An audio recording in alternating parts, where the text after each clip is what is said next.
मैं इस सेशन में आपके लिए लाई हूँ एनसीईआरटी हिंदी पाठ पुस्तक वसंत भाग 2 कक्षा 7 यानी क्लास 7 का लेसन नंबर 14 बच्चों, जिसके शीर्षक का नाम है खान पान की बदलती तस्वीर।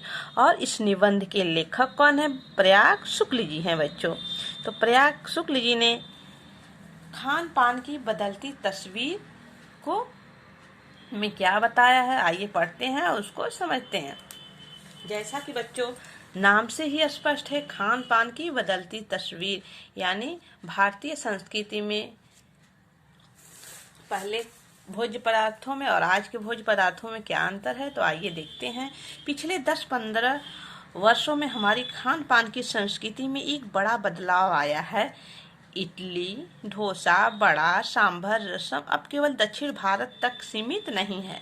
यहाँ शुक्ल जी के कहने का तात्पर्य यह है बच्चों कि पिछले 10-15 वर्षों में यानी सालों में 10-15 सालों में जो पहले लोग अपने स्थानीय भोजन को ही लाइक करते थे यानी पसंद करते थे, अब वह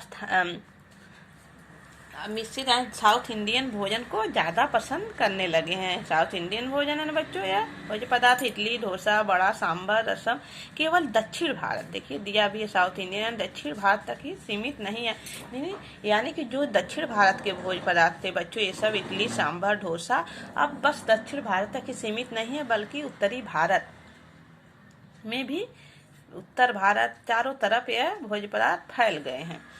यह उत्तर भारत के हर शहर में उपलब्ध है। यह जो साउथ इंडियन भोजन है बच्चों, यह सिर्फ दक्षिण भारत में ही नहीं सीमित है, बल्कि पूरे भारत में यह फैल चुका है। अब यह उत्तर भारत की ढाबा संस्कृति लगभग पूरे देश में फैल चुकी, यानी जो दक्षिण भारत के भोज्य पदार्थ हैं, पूरे भारत में जितने भी ढाबे हैं बच्चों, ढाबा यानी जहाँ भोजन मिलता है, वहाँ सिर्फ उत्तर भारत के ही भोजन नहीं मिलते हैं, बल्कि दक्षिण भारत के भी भोजन यानी हर प्रकार के भोजन वहाँ ढाबे पर मिलता है। अब आप कहीं भी हो, उत्तरी भारतीय रोटी दाल साग आपको मिल ही जाएंगे। यानी भारत में जो हम लोग का स्थानीय भोजन है, दाल चावल रोटी सब्जी, ये नहीं कि हम ही लोगों के यहाँ लोकल ही जगह पर मिलेंगे, बल्कि पूरे भारत में आप किसी भी ढाबे पर कहीं भी चले जाएं, यह भोजन हर जगह मिल जाएंगे। जैसे दक्षिणी भारत का भोज्य पदार्थ उत्तर भारत में मिल जाएंगे, उसी तरह उत्तर भारत का भोज्य पदार्थ दक्षिण में भी मिल जाएंगे, दक्षिण भारत में भी मिल जाएंगे। फास्ट फूड तुरंत भोजन का चलन भी बड़े शहरों में खूब बढ़ा है। इन फास्ट फूड में बर्गर, नूडल्स और कई चीजें शामिल हैं। एक जमाने में कुछ ही लोगों तक सीमित चाइनीज नूडल्स अब संभवतः किसी के लिए अजनबी नहीं रहे। यहाँ बच्चों लेखक के कहने का तात्पर्य यह है कि जो नूडल्स है, बर्गर है, मोमोज हैं, यह पहले कुछ ही लोगों तक सीमित था, लेकिन आज का जो युग है, कोई इसे अजनबी यानी कोई ऐसा जो व्यक्ति नहीं है जो बर्गर, नूडल्स और मोमोज इस सब के विषय में न जानता हो, यानी यह एक आम भोज्य पदार्थ हो गए हैं। 2 मिनट नूडल के पैकेट बंद रूम में तो कम से कम बच्चे बूढ़े सभी परिचित हो चुके हैं। इसको आप भी जानते हैं, आप भी खाते हैं बच्चों। मैगी जो है 2 मिनट नूडल्स जो होते हैं, यह सभी लोग लाइक करते हैं, बच्चे बूढ़े सभी लोग पसंद करते हैं। इस तरह नमकीन के कई स्थानीय प्रकार अब तक भले मौजूद हो, लेकिन आलू चिप्स के कई वैज्ञानिक रूप तेजी से घर घर में अपनी जगह बनाते जा रहे हैं। कई तरह के बच्चों, आज हम बाजार में जाइए तो कई तरह के नमकीन, चिप्स, हर चीज मिलते हैं, लेकिन जो उसमें आलू के चिप्स हैं वो घर में भी बनते हैं, और उसकी विज्ञाप्ति यानी जो उसके ऐड जो होते हैं, उसको प्रचार करने वाले घर घर में सब लोग इसको बहुत ज्यादा ही लाइक करते हैं, पसंद करते हैं।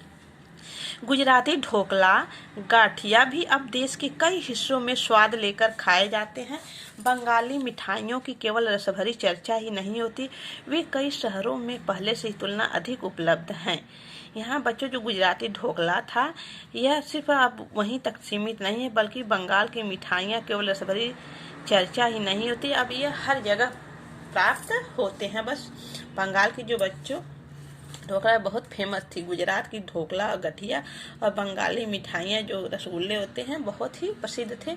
अब सिर्फ बंगाल और गुजरात तक उनके प्रसिद्ध नहीं, बल्कि हर भारत के प्रत्येक राज्य में भी पाए जाते हैं। स्थानीय व्यंजनों के साथ साथ अन्य प्रदेशों में व्यंजन पकवान भी प्राय हर क्षेत्र में मिलते हैं और मध्यम वर्गीय जीवन में भोजन विविधता अपनी जगह बना चुकी है। यानी बच्चों जो स्थानीय भोजन है सिर्फ वह अब स्थानीय लोकल एरिया में नहीं बल्कि अन्य जगह भी मिलते हैं। कुछ चीज़ें और भी हैं। मसलन अंग्रेजी रात तक ब्रेड केवल साहबी ठिकानों तक सीमित थी, वह कस्बों तक पहुंच चुकी है और नाश्ते के रूप में लाखों करोड़ों भारतीय घरों में सेकी तली जा रही है। यहाँ लेखक कह रहे हैं बच्चों कि जो ब्रेड था पहले अंग्रेजी नवाबों यानी जो बड़े बड़े घर में सुबह का नाश्ता लेते थे, ब्रेड सेक कर चाय के साथ नाश्ता के रूप में लेते थे, लेकिन जो अब क्या है, ब्रेड जो है अब यह आम नाश्ता हो चुका है। अब बड़े बड़े घरों से अब कहाँ तक आ गए बच्चों, कस्बों तक आ गई। यानी छोटे छोटे घरों में भी अब नाश्ते के रूप में ब्रेड लोग सेक कर खाते हैं, चाय के साथ नाश्ता करते हैं। खान पान की इस बदलती हुई संस्कृति सबसे अधिक प्रभावित नई पीढ़ी हुई है। लेखक कहते हैं बच्चों कि जो खान पान की बदलती तस्वीर जो दिख रही है हमको, जो बदलाव आया है पहले और आज के ज़माने में, इससे सबसे ज़्यादा प्रभावित कौन हुआ है? युवा पीढ़ी, जो आजकल के लोग हैं बच्चों, हम लोग जैसे लोग ज़्यादा इससे प्रभावित हुए हैं। जो पहले स्थानीय व्यंजनों के बारे में बहुत कम जानती थी, वह कई नए व्यंजनों के बारे में बहुत कुछ जानती हैं। स्थानीय भोजन अब तो घटकर कुछ चीज़ों तक सीमित रह गए हैं। जो स्थानीय भोजन है बच्चों, वो अब तो कुछ ही जगह सीमित होकर रह गए हैं। बम्बई की पाव भाजी और दिल्ली की ढोले कुलचों की दुनिया पहले की तुलना में बड़ी जरूर है, पर अन्य स्थानीय व्यंजनों की दुनिया में छोटी हुई है। पहले जो बम्बई की पाव भाजी थी और दिल्ली की छोले कुलचों की दुनिया पहले की तुलना में बड़ी हुई है, पर अन्य स्थानीय व्यंजनों की दुनिया में छोटी हो गई है। यानी जो बम्बई की पाव भाजी बहुत ही फेमस थे बच्चों, बहुत ही क्वालिटी इसमें थी, यानी स्वादिष्ट होते थे, लेकिन उसमें अब कमी आ गई है, पहले जैसे नहीं रह गए। और बस बम्बई और दिल्ली के जो छोले कुलचे अब वही नहीं मिलते, बल्कि अब बड़े शहरों से आकर छोटे शहरों में भी आ गए हैं और उसकी जो गुणवत्ता थी यानी जो क्वालिटी थी अब उसमें कमी आ गई है। जानकार ये भी बताते हैं कि मथुरा के पेड़ों और आगरा के पेठे, नमकीन, अब यह बात कहाँ रही, यानी जो चीजें बची भी हुई है उनकी गुणवत्ता में फर्क पड़ा है। लेखक कहते हैं बच्चों जो आगरा के पेठे और नमकीन थे और आगरा के पेठे नमकीन और मथुरा के पेड़ों जो होते थे बच्चों, जो मिठाई होती थी बहुत ही फेमस होती थी, उसमें गुणवत्ता में फर्क पड़ा है, यानी अंतर आ गया है। पहले जैसे वो गुणवत्ता नहीं उसमें है, जो क्वालिटी उसमें स्वाद था, अब वह नहीं रहा। फिर मौसम और ऋतुओं के अनुसार फलों खाद्यान्नों से जो व्यंजन और पकवान बना करते थे, उन्हें बनाने की फुर्सत भी अब कितने लोगों को रह गई है। अब गृहिणियों या कामकाजी महिलाओं के लिए खरबूजे के बीज सुखाना, छीलना और फिर उनसे व्यंजन तैयार करना सचमुच दुस्साध्य है। यानी आजकल के लोगों बच्चों समय की इतनी कमी है कि पहले जैसे लोग भोजन बनाते थे, समय रहता था, अब वैसा नहीं है। अब सब लोग ऑफिस जाने लगे हैं, कोई पढ़ाने लगा, सब लोग के पास समय की इतनी कमी है कि अब पहले जैसे महिलाएं खरबूजे के बीजे सुखाती थी और फिर उसकी सब्जी तैयार करनी थी, सचमुच दुस्साध है। यानी बहुत अब कठिन काम है। मार्केट में जाओ, पैसा दो और लेके आओ, बनाओ, छिलका उसका तुरंत मिल जाएगा। यानी हम पाते हैं कि एक और तो स्थानीय व्यंजनों में कमी आई है, यानी जो बच्चे पहले की जो भोजन थी जिसमें ज्यादा समय पकने में लगता है उसमें कमी आई है। दूसरी ओर तो देसी विदेशी व्यंजन अपनाए जा रहे हैं। स्थानीय भोजन को छोड़कर लोग देसी विदेशी भोजन को अपना रहे हैं, जिससे उसमें समय बहुत कम लगता है बच्चों। इसलिए लेखक कहते हैं कि अब खान पान की जो तस्वीर है उसमें बदलाव हमको दिख रहा है। जिन्हें पकाने बनाने में सुविधा है, जटिल प्रक्रियाओं वाली चीजें अब कभी कभार व्यंजन पुस्तिकाओं के आधार पर तैयार की जाती हैं।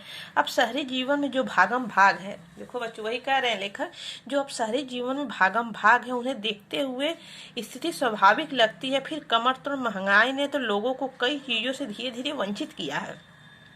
जिन व्यंजनों में बिना मेवे के स्वाद नहीं आता, उन्हें पकाने बनाने में बारे में भला कौन 4 बार नहीं सोचेगा।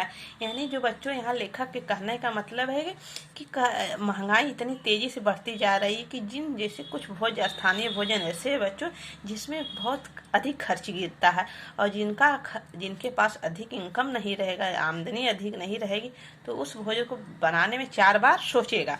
जैसे अब कोई भी हम खीर बना लिए बच्चों, मानो हमको खीर बनाना है, उसमें यदि मेवे इतने महंगे मिलते हैं, अगर उसमें मेवे नहीं डालेंगे तो कैसा लगेगा। तो इसी को लेखक कहता है कि यदि कुछ भोज्य पदार्थ, स्थानीय भोजन ऐसे हैं जिनको बहुत बनाने में समय भी लगता है और खर्च भी अधिक गिरता है, और महंगाई इतनी तेजी से बढ़ती जा रही है कि स्थानीय भोजनों में ऐसे जो भोज्य पदार्थ हैं उसमें कमी आ रही है।